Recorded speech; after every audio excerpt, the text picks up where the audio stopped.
ایران کے ساتھ معاہدے کے نکات جلد سامنے آ جائیں گے۔ معاہدے کا اہم ترین نقطہ یہ ہے کہ آبنائے ہرمز کو فوری طور پر کھول دیا جائے گا۔ امریکی صدر ٹرمپ کی میڈیا سے گفتگو، کہا ہم خلا سے ایرانی جوہری مقامات کی نگرانی کر رہے ہیں، جو بھی ایرانی جوہری مقامات کے قریب پہنچے گا ہم اس سے نمٹیں گے۔ سب اتفاق کرتے ہیں کہ ایران کے پاس ایٹمی ہتھیار نہیں ہونے چاہیے، بغیر کسی ڈیل کے بھی ایرانی یورینیم حاصل کیا جا سکتا ہے۔ اگر مقصد معاہدہ کرنا ہے تو میں ایرانی سپریم لیڈر سے مل سکتا ہوں۔ کہا ایران نے جو کچھ ختم کر سکتے ہیں کر دیا، لیکن فیک نیوز جھوٹ بولتی ہے۔ ایران جنگ سے متعلق فیک نیوز کی خبروں کو دیکھیں تو حیرت ہوتی ہے۔ صدر ٹرمپ نے مزید کہا کہ مجھے یقین ہے لبنان میں امن ہو جائے گا۔ لبنان میں امن سے متعلق نیتن یاہو اور حزب اللہ سے بات ہوئی ہے۔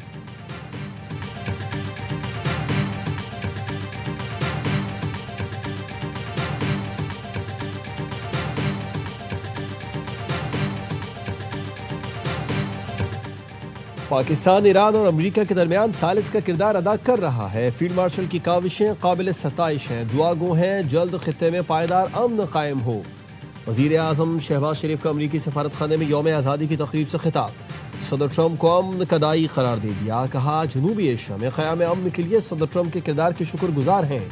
پچھلے سال بھارت نے پاکستان پر جارحیت مسلط کی۔ صدر ٹرمپ کی بروقت مداخلت سے دونوں ممالک میں جنگ بندی ہوئی۔ اعتماد کا اظہار کرنے پر امریکہ اور ایران کا شکریہ ادا کرتے ہیں۔ وزیر اعظم نے کہا پاکستان اور امریکہ کے تعلقات 8 دہائیوں پر محیط ہیں۔ دونوں نے تاریخ کے اہم ترین ادوار میں مل کر کام کیا۔ حکومت اور عوام کی جانب سے صدر ٹرمپ، امریکی انتظامیہ اور عوام کو مبارکباد۔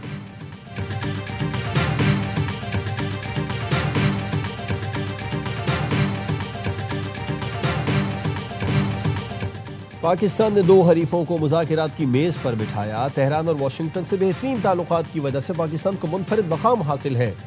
امریکی ناظم الامور نیٹلی بیکر کہتی ہیں صدر ٹرمپ کے پاکستانی قیادت سے متعلق براہ راست اور نتیجہ خیز ہے۔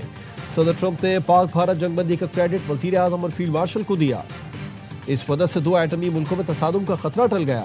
ہماری اسٹریٹجک شراکت داری ایک جذبے کے تحت ہے۔ دونوں عظیم ملکوں کے درمیان بہترین شراکت داری ہے۔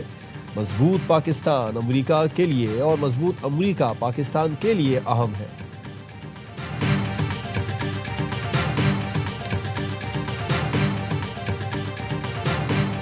مذاکرات کا دوسرا دور ہوا تو پاکستان میزبانی کے لیے تیار ہے۔ ایران اور امریکہ کے درمیان جلد امن معاہدے کے لیے پر امید ہے۔ ترجمان دفتر خارجہ کی پریس بریفنگ، کہا 29 مئی کو اسحاق ڈار سے ملاقات میں امریکی وزیر خارجہ نے امن کے لیے پاکستان کی کوششوں کو سراہا۔ ابراہیمی معاہدے سے متعلق پاکستان کا موقف مستقل اور واضح ہے۔ اس حوالے سے پاکستان کی پالیسی اور موقف میں کوئی تبدیلی نہیں آئی۔ پاکستان آزاد فلسطینی ریاست کے قیام کا حامی ہے۔ القدس شریف کو فلسطینی ریاست کا دارالحکومت بنایا جانا چاہیے۔ پاکستان کی کویت اور بحرین پر حملوں کی مذمت مشرق وسطیٰ میں بڑھتی کشیدگی تشویشناک قرار دے دی۔ ایک سوال پر ترجمان نے کہا ایران سے متعلق انٹیلیجنس معلومات امریکہ کے ساتھ شیئر کرنے کے دعوے بے بنیاد ہیں۔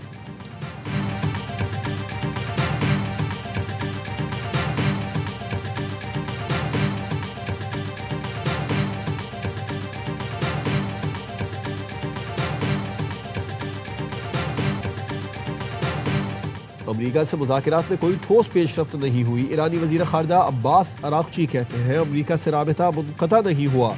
مذاکرات کی بیس پر واپسی لبنان میں جنگ کے خاتمے اور خطے میں کشیدگی کو روکنے سے مشروط ہے۔ لبنانی چینل سے گفتگو میں کہا ہماری عسکری پوزیشن اس سے زیادہ مضبوط ہے جتنی جنگ سے پہلے تھی۔ ہمارے پاس جنگ جاری رکھنے کی صلاحیت موجود ہے، لیکن اس کا یہ مطلب نہیں کہ ہم جنگ چاہتے ہیں۔ اسرائیل بیروت پر حملہ کرے گا تو ایران فیصلہ کن جواب دے گا۔ ہماری افواج جنگ دوبارہ شروع کرنے اور اسرائیل کے اندر اہداف کو نشانہ بنانے کے لیے پوری طرح تیار ہیں۔ پاسداران انقلاب نے واضح پیغام دیا جب تک اسرائیل لبنانی علاقوں سے پیچھے نہیں ہٹتا تب تک خطے میں امن ممکن نہیں۔ علاقائی جنگ روکنے کے لیے پہلی شرط لبنان سمیت تمام محاذوں پر جنگ بند کرنا ہے۔ دشمن لبنانی عوام پر حملے فوری بند کرے، مقبوضہ علاقے خالی کر کے لبنان کی آزادی اور سرحدوں کا احترام کرے۔ پاکستان بڑا خود مختار ملک ہے، کسی کے تابع نہیں۔ روسی صدر ولادیمیر پوٹن کا بھارتی صحافی کو لاجواب۔ سینٹ پیٹرز برگ کا اکنامک فورم پر میڈیا سے گفتگو میں کہا پاکستان کے دنیا کے مختلف ممالک کے ساتھ کثیر الجہتی تعلقات ہیں۔ پاکستان اور چین میں تعاون انتہائی اہم ہے۔ چین کے ساتھ تو ہر ملکی تعلقات بڑھا رہا ہے۔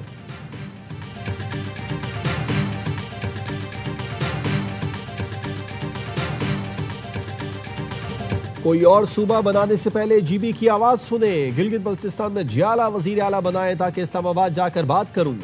بلاول بھٹو زرداری کا غزر میں خطاب، چیئرمین پی پی نے نون لیگ حکومت پر روزگار چھیننے کا الزام لگا دیا، کہا وفاقی حکومت اداروں سے لوگوں کو بے روزگار کر رہی ہے، ہم ان کے پیچھے بھاگ رہے ہیں کہ لوگوں کو بے روزگار نہ کریں۔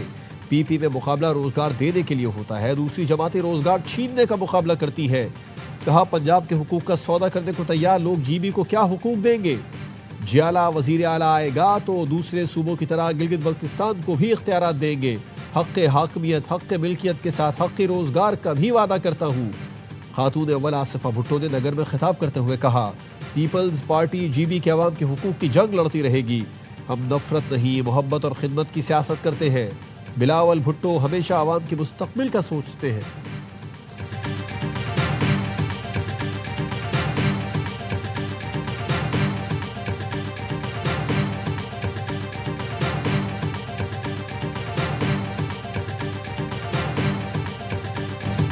آئندہ 5 سال میں ہنزا کراچی نہیں لاہور جیسا ہونا چاہیے، مسلم لیگ نون کے رہنماؤں کا ورکرز کنونشن سے خطاب۔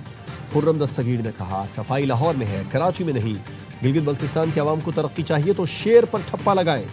عابد شیر علی کا کہنا تھا مسلم لیگ نون کا انتخاب کریں تاکہ گلگت بلتستان میں بھی پنجاب جیسی ترقی ہو۔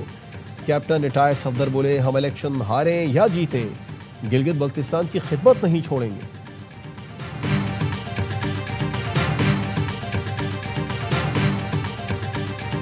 قومی اسمبلی کا بجٹ اجلاس 10 جون کو شام 5 بجے ہوگا۔ قومی اسمبلی اور سینٹ اجلاس کی سمری بھیج دی گئی۔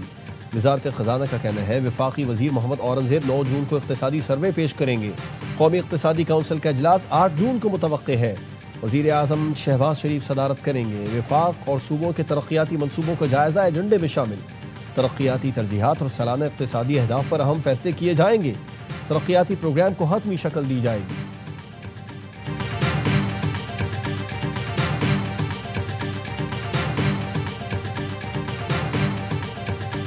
بجٹ پر حکومت اور پیپلز پارٹی میں ڈیڈ لاک پر قرار، پی پی قیادت کا پارٹی کی بجٹ کمیٹی پر شدید اظہار برہمی۔ ذرائع کا کہنا ہے پیپلز پارٹی کی کمیٹی نے بجٹ تجاویز پر لچک دکھائی، پی پی کمیٹی کو بجٹ پر پوائنٹ ٹو پوائنٹ بات کرنے اور تجاویز کی فوری حمایت نہ کرنے کی ہدایت دی گئی تھی، عوامی ایشوز پر سخت موقف اپنانے کی تلقین کی گئی تھی۔ پی پی کمیٹی نے مبینہ طور پر بعض حکومتی تجاویز سے اتفاق کیا، پارٹی قیادت کی ہدایات نظر انداز ہونے پر بجٹ کمیٹی کو حتمی فیصلے سے روکا گیا۔ پی پی قیادت وفاقی بجٹ پر حکومت سے اب براہ راست مذاکرات کرے گی۔ بلاول بھٹو کی وزیر اعظم اور نائب وزیر اعظم سے ملاقاتوں کا امکان۔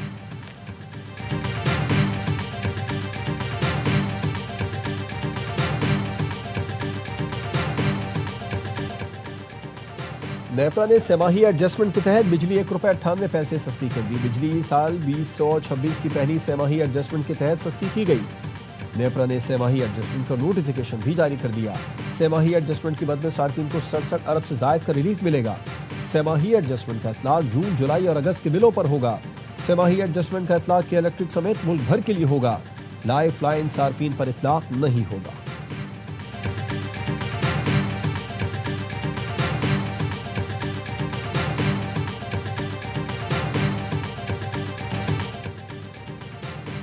گرتے لڑکتے نیا پار لگ گئی، پاکستان نے پہلی بار آسٹریلیا کو لگاتار 3 ون ڈے سیریز ہرا دی۔ قذافی اسٹیڈیم میں فیصلہ کن میچ لو اسکورنگ تھرلر ثابت ہوا۔ 158 رنز کا ہدف شاہینوں نے 49 گیند پہلے حاصل کیا۔ بابر اعظم 40، شاداب خان نے 19 رنز کی ذمہ دارانہ اننگز کھیلی۔ ماز صداقت نے 27 اور عبدالصمد نے 18 رنز کا حصہ ڈالا۔ آسٹریلوی ٹیم پہلے کھیل کر پاکستانی سرزمین پر اپنے کم ترین ٹوٹل پر آؤٹ ہوئی۔ کپتان شاہین آفریدی 3 وکٹوں پر player of the match, Arafat Minhas series کے بہترین کھلاڑی قرار۔